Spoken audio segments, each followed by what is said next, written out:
Welcome to coding for Dev. तो आज की वीडियो में आपको बताऊंगा cloud deployment, AWS, Azure, Google cloud, Heroku, सबको मैं आपको बताऊंगा जो आपके कैसे आप मन ऐप और नोटजीएस ऐप को डिप्लॉय कर सकते हो। तो अगर आपको डिप्लॉय करना है आपके क्लाउड में, तो एक्सेसिबल करना है पूरे वर्ल्ड को, आपके इसके लिए एक प्रोडक्शन रेडी में, तो आपको फ्रंट एंड, बैक एंड और डाटाबेस तीनों सर्विसेज को डिफरेंट लेवल ऑफ कंट्रोल पे आपको डिप्लॉय करना पड़ेगा। तो हम एक्सप्लोर करते हैं सभी तरीके के डिप्लॉयमेंट। तो अगर हेरोकू की बात करूँ तो वो बिगनर्स के लिए है, और एडब्ल्यूएस पावरफुल और फ्लेक्सिबल है, और एज़ोर एंटरप्राइज रेडी के लिए।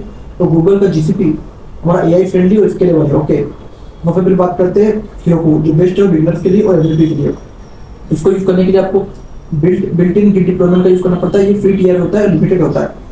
ये नोड.js और रिएक्ट मोंगोडीबी के लिए बहुत अच्छे से काम करता है। तो आपको इसको इंस्टॉल करना है हेरोकू को, आपको हेरोकू को लॉगिन करना है।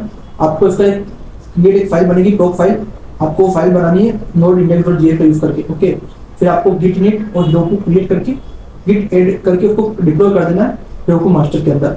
फिर आपको उसमें उसकी एनवायरनमेंट कॉन्फ़िगरेशन देते हैं, जो की उसका डाटाबेस का यूआरएल आपको वो दे देना। ओके, इसके बाद उसको मोंगोडीबी एक्लिप्स को उसको कनेक्ट कर देना है इसका यूआरएल को।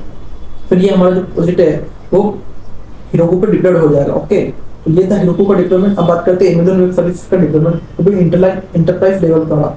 तो अगर हमको एक्सट्रीमली स्केलेबल चाहिए तो हमको EC2, इलास्टिक बेनस्टॉक और लैम्बडा F3 डेट्स हम किसी का भी यूज कर सकते हैं। तो अगर हमको फुल कंट्रोल चाहिए किसी इंफ्रास्ट्रक्चर पे, तो हम जो ग्रिड इकोसिस्टम होते हैं डेवऑप्स और माइक्रोसॉफ्ट के, इसके लिए अमेज़न का यूज करते हैं। तो ऑप्शन 1 है हमारा इलास्टिक बेनस्टॉक, जो सिंपलीफाइड डेवलपमेंट होता है। इसमें हम क्या करते हैं, पिप इंस्टॉल करते हैं AWS की फिल को भी इसके अंदर, इलास्टिक बेनस्टॉक के अंदर। ओके, उसमें क्या हम इनिशियलाइज करते हैं हमारे प्रोजेक्ट को, फिर हम उसकी ENV फाइल बनाते हैं। ओके, फिर हम उसकी डिप्लॉयमेंट फाइल बनाते हैं EB डिप्लॉय करके। तो ऑटोमेटिकली वो जो हमारा प्रोविजन है वो EC2 में डिप्लॉय हो जाएगा, और इसके लिए ऑटोमेटिकली वो विद द नोड तो स्केल हो जाएगा। और ऑप्शन 2 है हमारा EC2 का यूज करके, जिसमें हम मैनुअल होता है, फुल कंट्रोल हमारे पास होता है। तो हम हमारा एक EC2 का उबंटू इंस्टांस लॉन्च करते हैं, वर्चुअल मशीन मिलती है हमारे को, उसका यूज करते हैं। उसमें हम हमारा FFH इंस्टांस देते हैं, और फिर इंस्टॉल करते हैं हमारा नोड.js, मोंगोडीबी और nginx। फिर क्लोन करते हैं हमारे रेपो को, और हम PM2 का यूज करके उसको अलाइन रखते हैं। ओके, और फिर उसको कॉन्फ़िगर करते हैं nginx की प्रॉक्सी के साथ, फिर हम उसको रन कर देते हैं। इस तरीके से हम EC2 में डिप्लॉय कर सकते हैं। अब जो हमारा ऑप्शन 3 है वो है S3 प्लस क्लाउड फ्रंट। तो हमारे फ्रंट एंड होस्टिंग है उसमें हम क्लाउड फ्रंट का यूज करेंगे, और S3 को हम बैकएंड का यूज करेंगे। तो इसमें क्या करते हैं, हम रिएक्ट और वीट को S3 बकेट में अपलोड कर देते हैं और इनेबल करते हैं स्टैटिक फाइल होस्टिंग। ओके, तो हम क्लाउड फ्रंट का यूज करते हैं CDN।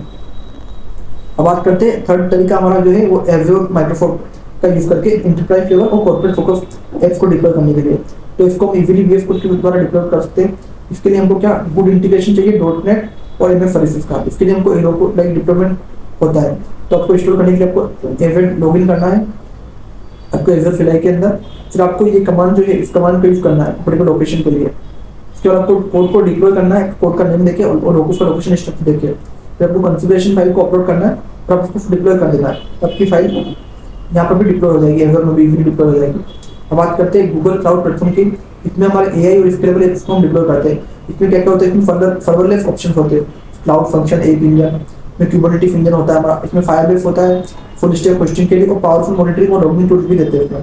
तो इसको डिक्लेयर करने के लिए आपको एक YAML फाइल बनानी पड़ती है, ऐप इंजन नोड.js का रहता है। ओके, तो आपने YAML फाइल बनाई, फिर रन टाइम बनाया, आपका इंस्टांस बनाया और आपने सीक्रेट बनाया। इसके बाद आप डायरेक्ट GC क्लाउड में आप डिप्लॉय कर सकते हो। ओके, इस तरीके से डिप्लॉय कर सकते हो। उसका ऑप्शन 2 रहता है कि आप क्लाउड रन में डिप्लॉय कर रहे हो, वो आपने ऐप इंजन में डिप्लॉय करा था। क्लाउड रन में आपके कंटेनर बनते हैं, तो आप इसको डोकर की मदद से डिप्लॉय कर सकते हो। तो आपने इसका GC बिल्ड बनाया, आपने प्रोजेक्ट की आईडी दी आपने, तो GC run cloud run deploy करा, और आपने प्रोजेक्ट की आईडी देके उसको मैनेज करके उसको क्लाउड रन पे आप डायरेक्टली डिप्लॉय कर सकते हो। ओके, अब जो हमारा थर्ड ऑप्शन है वो है फायरबेस होस्टिंग, जिसमें हम रिएक्ट और वीट सिंगल पेज एप्लीकेशन को डिप्लॉय करते हैं। इसमें हमको फायरबेस टूल को इंस्टॉल करना पड़ता है और फायरबेस इनिट करना पड़ता है, फिर हमको npm रन बिल्ड करके फायरबेस डिप्लॉय कर देना है। ओके, तो मैं आपको सबका कंपैरिजन बताऊं कि सबसे ज़्यादा बेस्ट कौन सा है इसमें। तो अपन फीचर की बात करें तो जो इजी टू यूज है सबसे ज़्यादा वो हेरोकू है, और फिर एज़ोर है, और फिर हमारा GCP, और सबसे ज़्यादा है AWS डिफिकल्ट। स्केलेबिलिटी की बात करें सबसे अच्छा है हमारा AWS, GCP और हमारा फिर एज़ोर, और फिर हमारा हेरोकू। इंफ्रास्ट्रक्चर की बात करें तो जो AWS में हमारे फुल कंट्रोल होता है, एज़ोर में हाइब्रिड होता है, GCP में हाइब्रिड होता है, और हेरोकू में अब्स्ट्रक्टेड होता है। ओके, अगर फ्री टियर की बात करें तो एज़ोर में फ्री टियर होता है, हेरोकू में लिमिटेड होता है, और GCP में हमारा क्लाउड रन और फायरबेस पर डिपेंड करता है। ओके, होता है। और जो हमारा AWS है उसमें 2 मंथ के लिए होता है हमारा।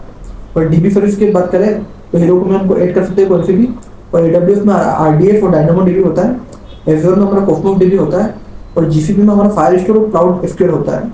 अगर डोकर सपोर्ट की बात करें तो जो बेसिक YAML फाइल है वो Heroku में सपोर्ट करती है, और जो हमारा AWS है उसमें फुल EC और EKS हमारा सपोर्ट करता है, और जो Azure में हमारे कंटेनर ऐप सपोर्ट करती है, और जो GCP है उसमें हमारा क्लाउड रन और जेकी सपोर्ट करता है। ओके, अगर मैं आपको टिप्स की बात करूँ तो आपको हमेशा PM2 को यूज करना चाहिए, जो उसकी प्रोसेस प्रोडक्शन में मैनेज करने के लिए आपको PM2 का यूज करना चाहिए, और उसकी जो CI/CD होती है उसको ऑटोमेटिक डिप्लॉयमेंट के लिए आपको GitHub एक्शन और जेनिक्स का यूज करना चाहिए। ओके, तो आपको मॉनिटर करना है उसको, तो आपको न्यू रेलिक, डाटाडॉग और GCP स्टॉक डेवलप का यूज करना चाहिए। अगर आपको मॉनिटर करना है आपकी वेबसाइट का डाटाबेस या आपकी वेबसाइट में मॉनिटर करना है, और आपको रिवर्स प्रॉक्सी का यूज करना चाहिए, जैसे Nginx जो बिल्ट इन लोड बैलेंसर के लिए। ओके, और आपको .env सेव का यूज करना चाहिए अगर आपको सीक्रेट मैनेजर को आपको क्लाउड कंफिग में सीक्रेट रखना है।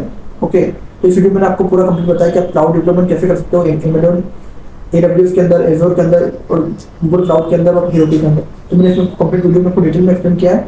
तो अगर आपको फिर कोई भी डाउट है तो आप कमेंट कर सकते हो, और इसी तरह के और वीडियो देखने के लिए कोडिंग फॉर डेव को सब्सक्राइब करो। Thank you for watching.